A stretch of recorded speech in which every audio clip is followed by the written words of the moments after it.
Good afternoon. This is Robertson Gutierrez. Today we're starting the second part of Netilayah Dime, the Halachah for the class for women's Halachah. And so I wanted to go through it as much as possible, as fast as possible.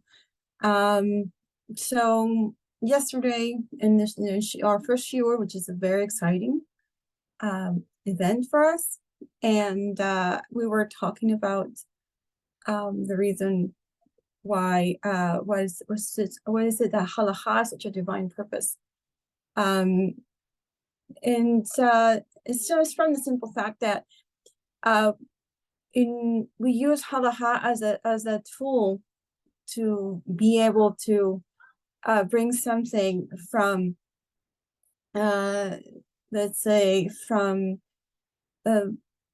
it's making halal. It's quote unquote something that is physical, but the moment we bring it to the divine, meaning when you make halal for Shabbat, it becomes a holy act.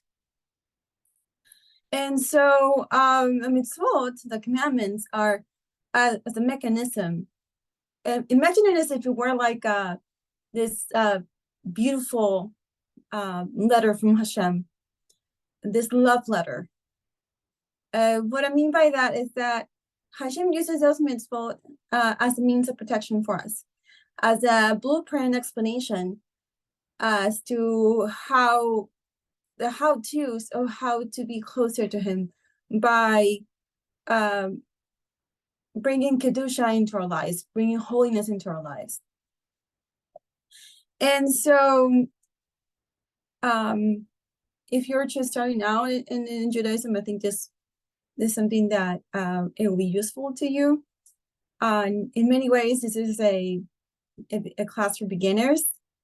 But in other ways, I think it's also important always as the title of the classes is to go back to basics, to remind us as to why we do it, to remember the meaning of it, to go back to the essence of as to why we do the mitzvah. And so what do the rabbis and sages say about it? As I mentioned yesterday, Judaism is kind of like a cyclical thing, a cyclical thing that the knowledge that we do is a continual review, a renewal of the mind, and the renewal of kind of like the renewal of our, let's say, relationship. Look at it as a bride and groom, as marriage, as to we renew our relationship with our spouse, but by getting to know each other continuously, like talking to each other, having open communication, and so that is pretty much, it's a lot how it should be our relationship with Hashem. So let's begin. So it's saying it's a part of Netilayah Dime. It's a mitzvah of washing one's hands before eating food. And so here we go. So it's touching food before washing. To avoid transferring uncleanness to the food, once you wash, once you're doing Netilayah Dime before handling any food. Since the food is not being touched, this does not apply to food or beverages that are wrapped or in a container, say in a can. If food was touched prior to performing Netilayah Dime, it should be thoroughly cleaned 3 times. It is unnecessary to wash the food if doing so will damage it. The food needs to be washed 3 times, even if it has like some kind of inedible peel. This applies even if it has been peeled after coming into contact with water. This is based on the source for this is Rabbi Chaim Kanievsky, Ishai Israel, chapter 2, and in the phrase 25, I believe. So reasons, let's go on. So reasons for doing Netilayah Dime. I have my notes here, so that's why I'm like looking down and telling you. And so again, so reasons for doing Tilayadayim. In addition to eliminating uncleanness, the Rishonim provide two justifications for the need to perform an Tilayadayim. This is based on the Mishnah of Chavurah 4:1. That's the source. The Rosh states that it is inedible, for a person, you cannot avoid for a person to touch covered body parts. It's something that cannot be avoided. While they are sleeping, consequently, the hands are seen as spiritually impure. Why? What is this? Because when we're sleeping, we don't notice when we're touching on one's eyes, ears, nose, or mouth, or cleaning something. We just do things unconsciously while we're sleeping, or we're just really drowsy in the nighttime.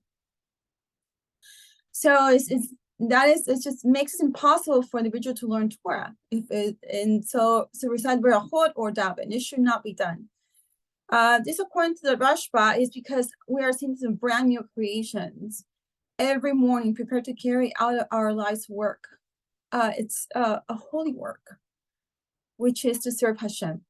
So it is best what should be done is that every time you wake up, before you say in the bracha, before you daven for anything, you should clean yourself. Be in a state of cleanness. Because you're going to do a holy act. So who were the Rishonim? The greatest rabbis and poskim of the period, known as the Rishonim, lived through roughly from the 11th to the 15th century, predating the Shulchan Aruch and succeeding it. Rabbinic scholars subsequent to the Shulchan Aruch are commonly known as the Achorim. So let's keep going. As a result, we wash our hands in the same manner as the Kohen and the Beit HaMikdash. So really internalize it. We wash our hands as a Kohen and the Beit HaMikdash. Imagine how holy of an act it is. So that is, we do that before completing service to Hashem. When either of these situations occurs, we are required for halakha to wash our hands. But until both of these circumstances are true, we do not recite the bracha of Netilayadayim.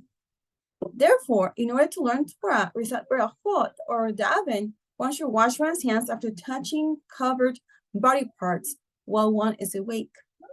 However, one should not recite bracha afterward. This is because the Rashba's reasoning does not apply, only the Rosh reasoning does. Similarly, if one slept during the day, one should not say the bracha, but rather wash your hands when they wake up. So once again, the rationale of the Rosh applies, but not the reasoning of the Rashba, as only the morning is a person deemed a new creation. This is based on the sources, the Mishnah of Chavurah 4:28. On the other hand, the Rosh reasoning does not apply if someone sleeps through the night in gloves because they are chilly or because they have skin issues that can happen, as their hands would not have become spiritually contaminated because there's a layer of fabric between them and their body. The Rashba's explanation, though, is still valid because everyone is remade every morning. We're a new creation. It's a beautiful thought. In the same way, and actually a fact as well, in the same way, we do not presume that someone's hands are spiritually contaminated if they remain up late. So who is the Rashba? He was a Talmudist, a halachist, and a medieval rabbi. His full name was Shlomo ben Avraham Aderet.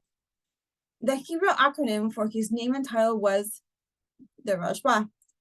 So he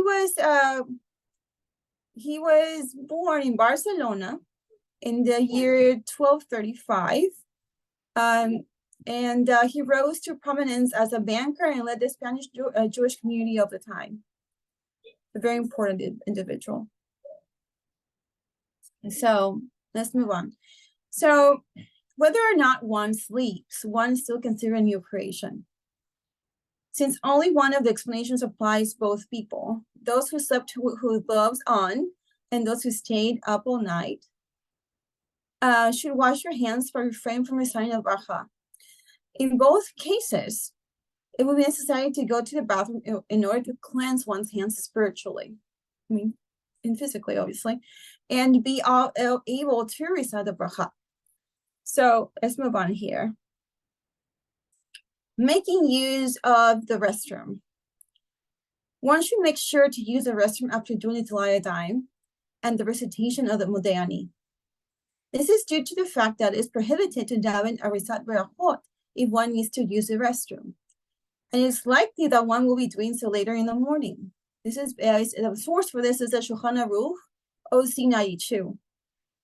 Even if one has previously performed Tilayadayim, one would still need to wash one's hands after using the restroom.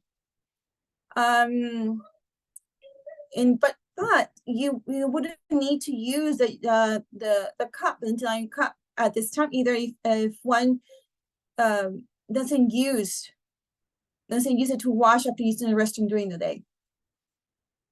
So the only circumstance in which using the restroom would be recommended prior to performing Tilayadayim would be in the event of an urgent and something that you have to do that's necessary. So the Baal Tevak Avera, it's a sin, will result for not using the restroom. This is based on the Mishnah Berurah. So I'm gonna go back and tell you about the term. Maybe many of you are familiar with. What is the term Baal Tevak Shu? The real Baal Tevak Shu, Tevak Su, it's a prohibition to not to engage in foul behavior. What do I mean by this? For instance, the Shulchan Aruch and YD 116.6 states that it is prohibited to eat from a dish that has been in contact with feces or vomit. So I'm obviously thinking you guys wouldn't do anything like that, but it's something it's a definition. I think it has to be said. That's pretty much it for finishing. Let me see if there's anything else I need to be telling you guys. Let me see.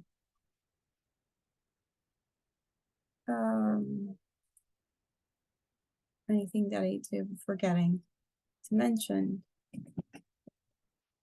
And I think that is pretty much. Let me see. Let me see. I think there's something else I need to tell you.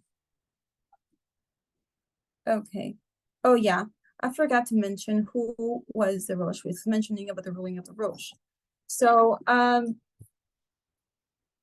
who was the Rosh? The Rosh, his full name was Asher ben Yehiel. He was the eminent rabbi and Talmudist, and he was best known for his abstract Talmudic law. He was referred to as Rabbeinu Asher or Rabbi Asher, or by his Hebrew name, which is the Rosh that I was mentioning. Oddly enough, not oddly, but it's really beautiful that his yard site is on the 9th of Heshvan. And he was born in Germany in the year 1250. That's pretty much it, actually. That's all I wanted to give you all the definitions as much as possible and become as descriptive as I can be and detailed as I can be. So again, if you have any questions or at some point in time, anybody will want to be part of the women's group in WhatsApp, and please let us know. Write to us to our website. Let me just let guys know the website is our website is in our YouTube channel. You'll find a link there, and let me just tell you right now. And we also have Facebook, a Facebook page. You can also contact us there for information about our services and everything, and information about what we're all about about our Chavurah. So our website is www.chavurah.soharisrael.us. I repeat, is www.chavurah.soharisrael.us. So that's it. And I hope that everyone has a wonderful rest of the day. And with Hashem, tomorrow I'll be going forward with the next class.